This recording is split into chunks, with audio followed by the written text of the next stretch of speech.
Um, oh, I was gonna do my makeup. That was the whole point of coming in here. So I was debating if I was gonna wear these glasses or not. I think I am. It just makes sense. You feel me? It just makes sense. Oh, you got potential.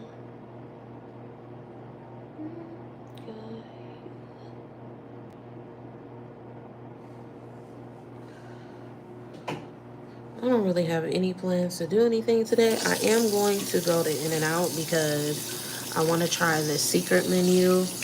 I want to get a cheeseburger with grilled onions and pickle. I want the patty.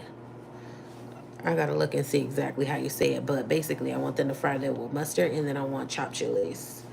We're gonna see how that comes out. I'm gonna take y'all with me because I forgot my makeup bag. Hope you guys are having a good Saturday.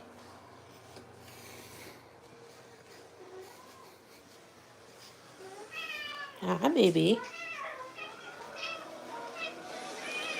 You got potential.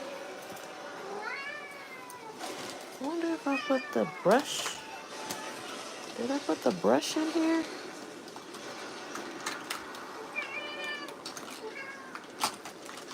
Did I leave it in the...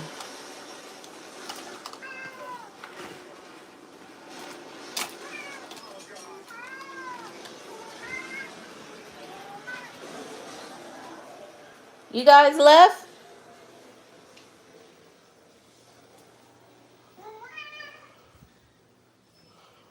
I guess they left. They just be leaving and not saying nothing.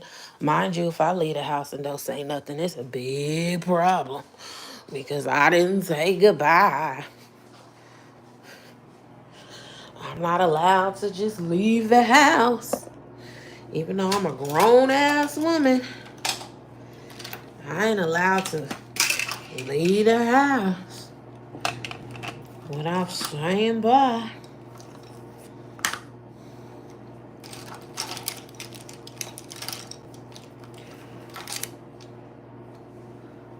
I don't know where the hell this... It don't look like it's in here. And it's not in my makeup bag. The more I look at here...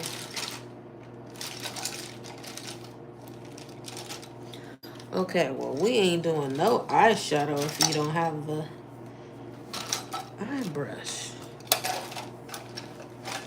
Where is it?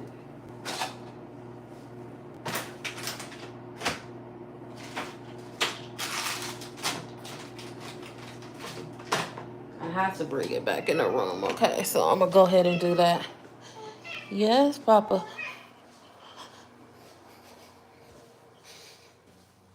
I just started experimenting with um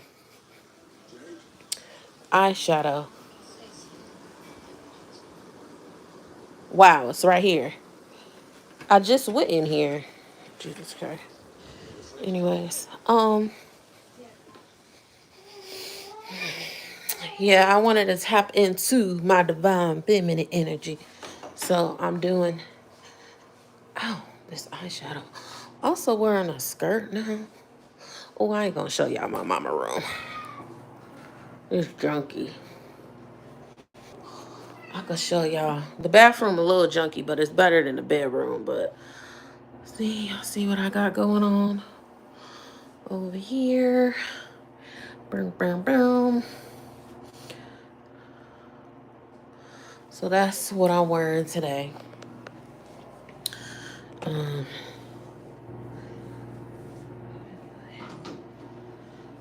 what I'm doing. I don't know what's going on with YouTube, but YouTube is like really, um, it's not, it has me on a bad algorithm right now. I'm just like, I ain't never had no YouTube videos go to 6 views, 2 views. I'm like, what the hell? You know, one thing I noticed too, being a small content creator, if my video, I'm not gonna say it goes viral, because to me, I don't think anything is viral if it's not several thousand likes, and I've never had several thousand likes. But I noticed with my small subscriber count, I got 1.7K right now, right? And we're still growing. We're grateful for the 1.7K. Shout out to Butterfly Nation. That's what I call my people. But I noticed if my lives or my videos hit like over 200 plus, I swear to God, it's like the next 4 to 5 videos, it's like in the double digits. It's like 20, 19, 13. I'm just like, why is that a punishment? Because you actually pushed me, or the video was good enough. You guys pushed me on the algorithm, and obviously a whole bunch of people liked it. Now, when it comes to replay, I don't get as many comments, but when it comes to live, people do be commenting. It depends on the subject though, so it's not all the time. So we're gonna be honest over here, okay? Um, but I notice it's like it's a punishment. It's like I'll get several hundred views, and then it's like the next couple videos, it's a hot ass fucking mess. And I'm just like, why is it like that? Why y'all doing me like that, YouTube? It's frustrating. I'm like, dang, I'm a small content creator trying to make it, build their tribe, you know. There's people, they be building their stuff, and then they be disappearing. I don't plan to disappear. I plan on really doing this for the long haul if I can. I love streaming. But y'all gotta push me on the algorithm and not play with me. You know, give me a fair opportunity. Give me a fair chance. You know what I'm saying? Honestly, that's how that's gonna work. I mean, that's the only way that's gonna work. I shouldn't get punished for that. I don't know. I haven't figured out YouTube's algorithm, but I did notice that. I'm just like, are you kidding me? I don't understand. So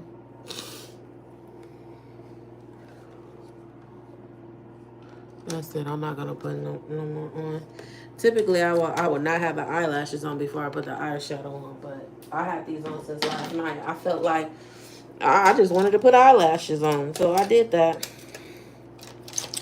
And the eyelashes that I use, they're reusable, so you get a couple wear out of them. You could wash them. You could do whatever you need to do for them. You know, spruce them up. Whatever you need, you could do. So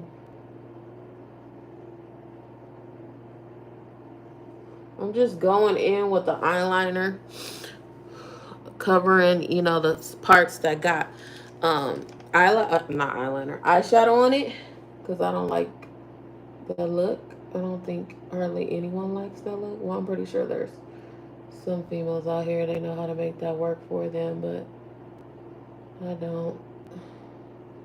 Like I said, I know the bare minimum when it comes to makeup, okay? The bare minimum.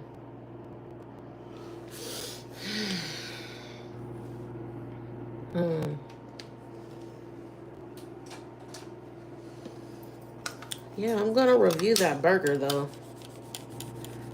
I'm gonna review that burger once I get it. I'm gonna go to the park, sit for a little bit. I have a desire to write some poetry. I write some poetry. Guys, I'm in a real good place right now. Like, honestly, since I broke my leg, I've been, well, I'm not going to say I haven't been in a good place, but it was just a weird place I was in, and I wasn't really feeling it, like I have my days, like I'm not even gonna lie, I have my days. But um for you guys that don't know, I broke my tibia and my fibula. So that's, your bottom leg. I broke the balancing bone and I broke the smaller bone. And as a result, I end up having to have surgery, and I had to have a metal plate, and I have about, it's either 12 to 15 screws. I can't really tell when I look at the x-rays, but it's either 12 to 15 screws, okay, in my leg. So going through all the stages of breaking your leg, I went through, they had to position my bones back to where they needed to be when I was in the hospital. Then I had the surgery. They had to put the metal in the leg, align it. Then I was in a splint. Then I had neuron blockers or whatever, so I didn't feel the aftermath of the surgery. I didn't really have any pain after the surgery, to be honest. But it's also to be taken, I have a high tolerance for pain. So don't think if you have the type of fracture that I have that you'll be able to just be okay. You may be if you are a person that is like me. But I went through that stage. Then I went through being on a walker because my leg was in a splint, wrapped up. I couldn't see my leg. I didn't know what it was. I didn't know what it looked like or anything like that. Then I'm in a walker the whole time. I live in a I really live in a 3-story building, so that was interesting. I have rude ass neighbors downstairs because obviously I broke my leg, so I have the walker, so it is making noise. So I do recognize that, which I notified my apartment. I let them know, like, hey, can you please let the neighbors know, because I don't have a relationship with them. And honestly, they're kind of weird, and they be giving me like really weird vibes, like, if you know, you know. So I just don't want to deal with that. Like, I'm cool with my neighbors. Well, they just moved, that lived across from me. And the people upstairs, they okay or whatever. I see them every now and then. But yeah, they were rude or whatever, banging on the ceiling. It was just a lot. Like, I don't think people realize when you break anything and it alters you and you have to have major surgery, like the impact it has on you mentally, not only physically, because you're going to have to go through all the stages of healing physically, but mentally as well. Like, I didn't realize at the moment, because it really was a shock. Everything happened so fast for me. And as many times I tripped over those stairs because I fell down the stairs. So let me tell y'all the story how I broke my leg. I was going down, and this should tell you too how intuitive I am as well. Something told me, take my cell phone, because I needed to dump the trash. Take my cell phone. And I was thinking in my head, I was like, why do I need to take my cell phone? The trash can isn't that far from my apartment. No, but something said take my cell phone. I took my cell phone. So I'm taking the trash out, walking down the stairs. The trash bag is in this hand. This is my right leg, because the leg that ended up getting broke is the right leg. So some kind of way, when I was walking down the apartment stairs, I end up, I guess, tripping over the trash bag or the steps. My leg got caught underneath the stairs, and my body fell that way, smacked all my body weight, everything. And these are open concrete stairs, so it's not closed stairs. Because I think if it was closed stairs, I probably would have had like a twisted ankle or something. I don't think I would have broke anything. So all my weight got on it. I didn't break nothing else. That's how I broke my leg. Some people believe the story, some people don't. I'm just like, I don't have no reason to lie. Who wants to fucking lie about that? Like, come on now. So anyway, so that's how that is how I broke it. But going back to that, everything happened so freaking fast when I broke my leg and everything. And mind you, I live in a whole nother state from where my primary family is. Okay, so I have moved to Oregon. I've been in Oregon for about 2.5 years. My family is in California or in the South or Midwest or in the islands. Okay, so I moved from California to go out there for a job and just, get away for other things. Maybe at a later date I'll disclose that. But yeah, so I didn't really have no direct family out there. No family offered to really come out there, to be honest. Now, if I was in California, yes. And I don't want to put my family down or anything. Everybody works and has a career and everything. So, and then some people at that time that just got a new job, so it wouldn't be good or whatever. So, but my childhood best friend at the time, she came out there with her kids. Extremely grateful she came out there to help me break my leg. But also, too, this is another thing. We not friends no more. We ended up having a big fight while she was out there. I'm not gonna say exactly what it was, but it's kind of one of those things. We weren't friends the entire time. What I mean by that is, well, I shouldn't say we weren't friends. We didn't keep in contact for a while. And uh off and on. So even though she's my childhood best friend, I have moved or whatever because my dad and her dad were best friends, and we kind of are generational best friends. So and then there was like a gap, like 10, 12 year gap of us. Like we will talk here and there. We have each other on social media, but no real interactions in person or anything. So anyway, she came out there, and more of the story is, sometimes you view people as a certain way, and then, due to the distance and, just growing up, people change. And I'm just going to chump it up to that. So, have to cut that loose. So, my family out here is like, come on, come on, come on, come on, come on. You need to come back home. You need to come back home. You need the support, because after she left, I had one of my other friends, Kayla. Shout out to Kayla. We still cool or whatever. She loyal as fuck, and I'm gonna be loyal to her too. I am loyal to her. But yeah, she ended up coming right after she left or whatever. And I had support there. And then my mom was like, okay, you need to come on, you need to come on, you need to come on, you need to come on. And my godmom was like, you need to come on, you need to come on, come on, come on. And some of my cousins, you need to come on. You don't have no support out there. And I was like, nope, nope, nope, nope, nope.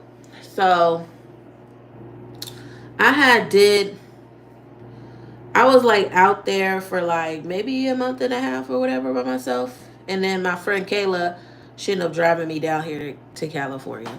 And also too, another thing is, um,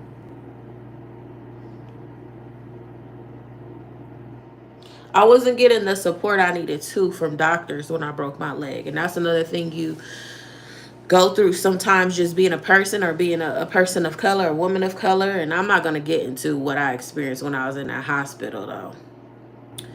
That's a whole nother story. But anyway, so I've been going back and forth because I'm my doctor has not cleared me or whatever. So people have been driving me, or I've been flying back and forth between, but I've been able to work remote. Shout out to my boss, shout out to my job for allowing me to do that. But yeah, and then I do go to physical therapy. But more of the story is, when you break something, you like, it's nothing, nobody expects to break anything. Nobody wants to break any bones. Doesn't matter how old you are. The shit is painful. The recovery is painful. It is a lot on you. And thank God I have a position where I could work remote, because imagine if I wasn't, and then I'll be on unemployment. I wouldn't be able to live. I wouldn't be able to survive or anything. So, it'll just be too much for me.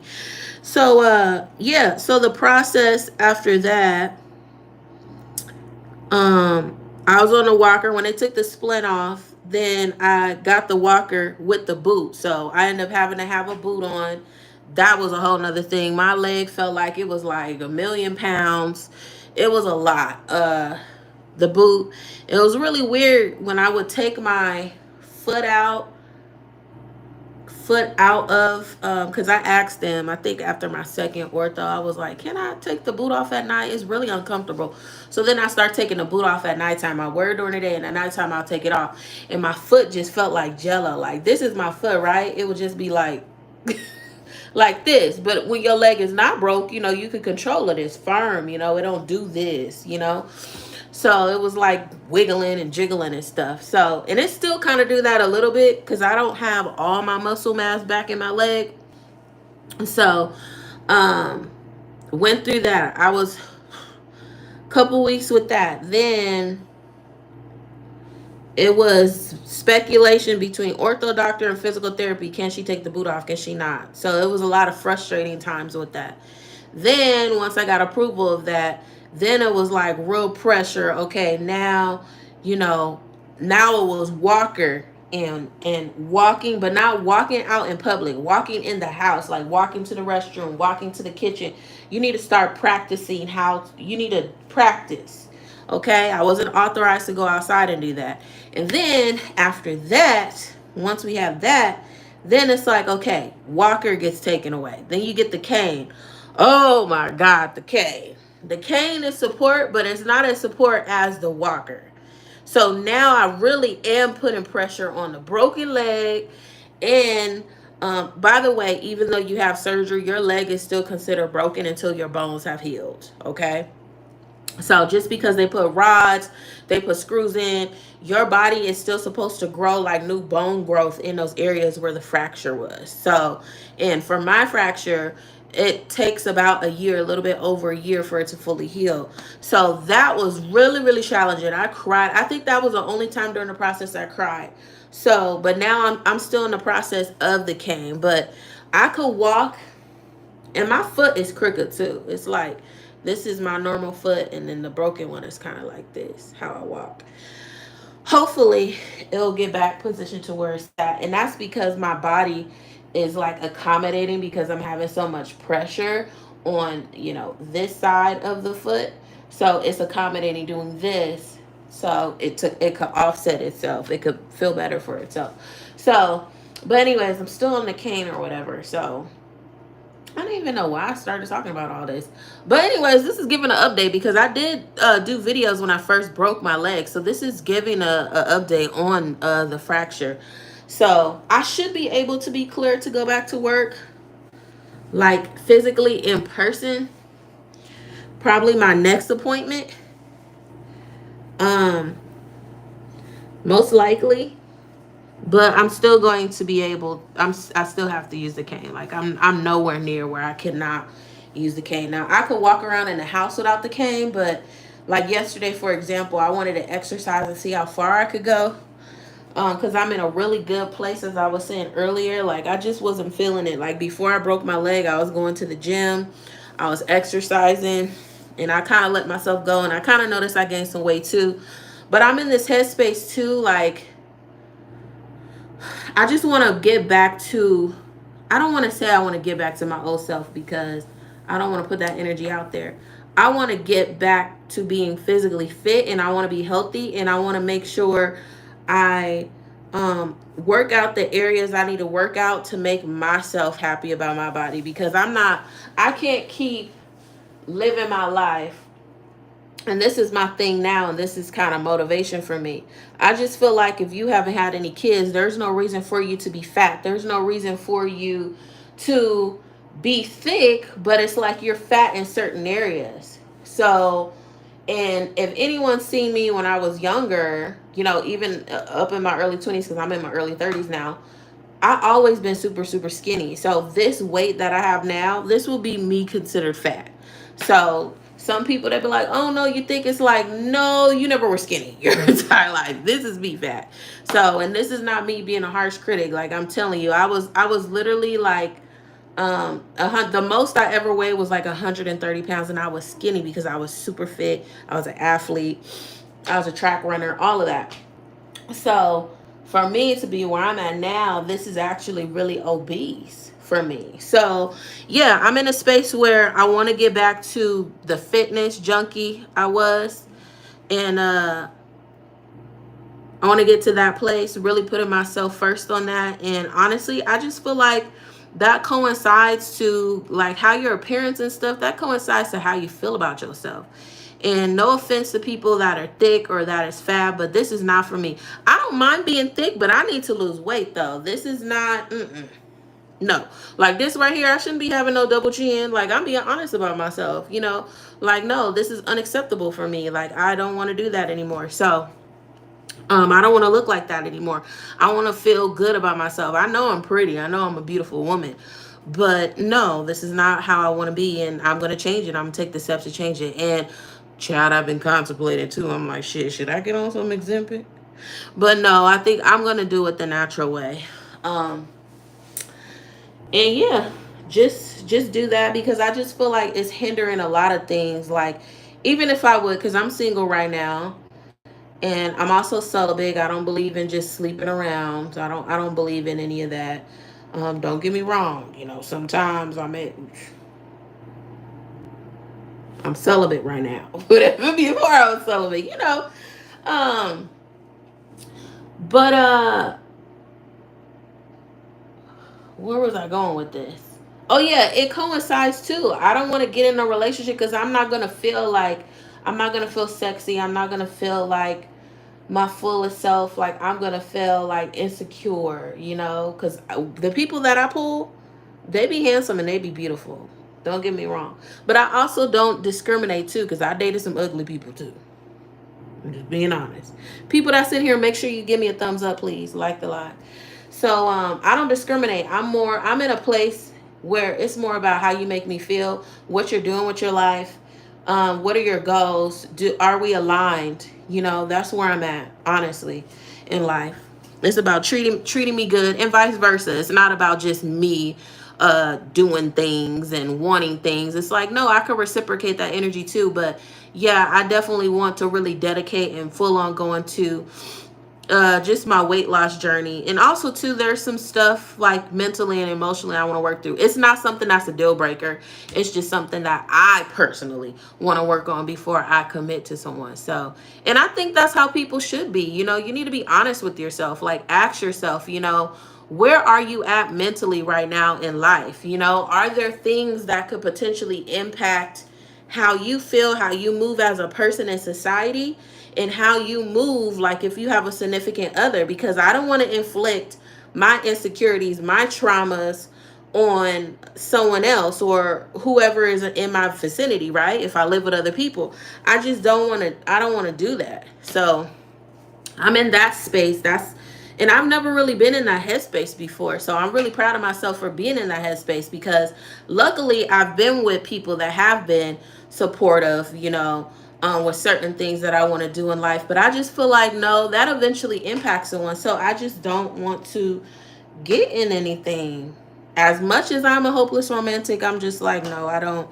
We could get to know each other. We could be friends. We could be friends and building a friendship, along the journey. The goal could be we could end up together, but I can't commit to you at this time because I have things that I need to work on. I need to make sure that I need to process, okay, my leg is still technically broke.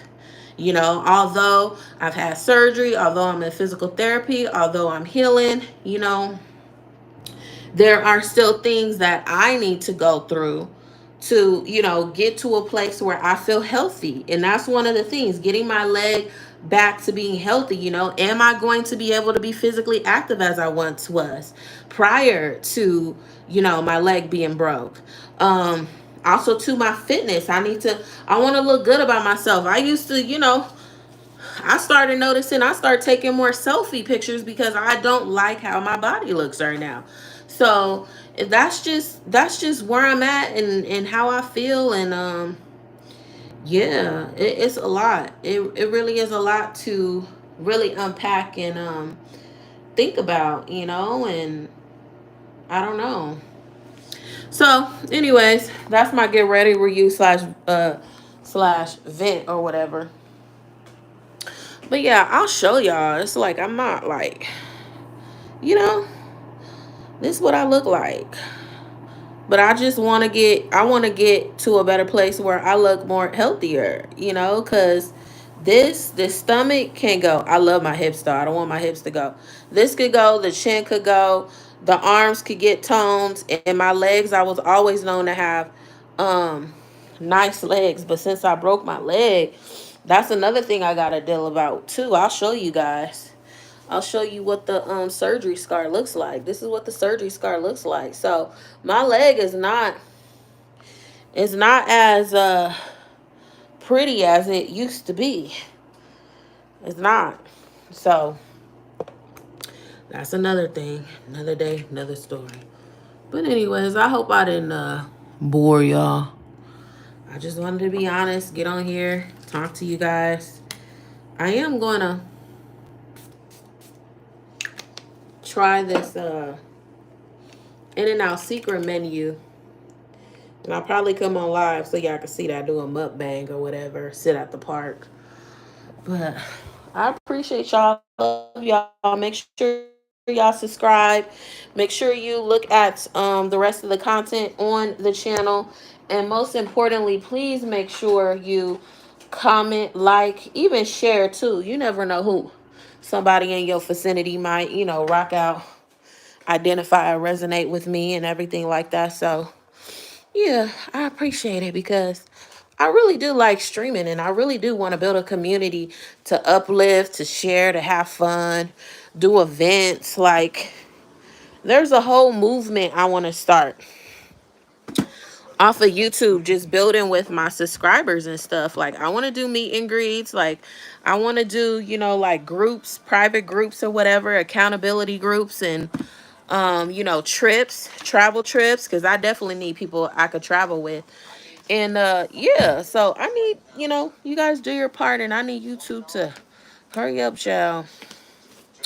But anyways, I appreciate everybody that was in here that gave me a like.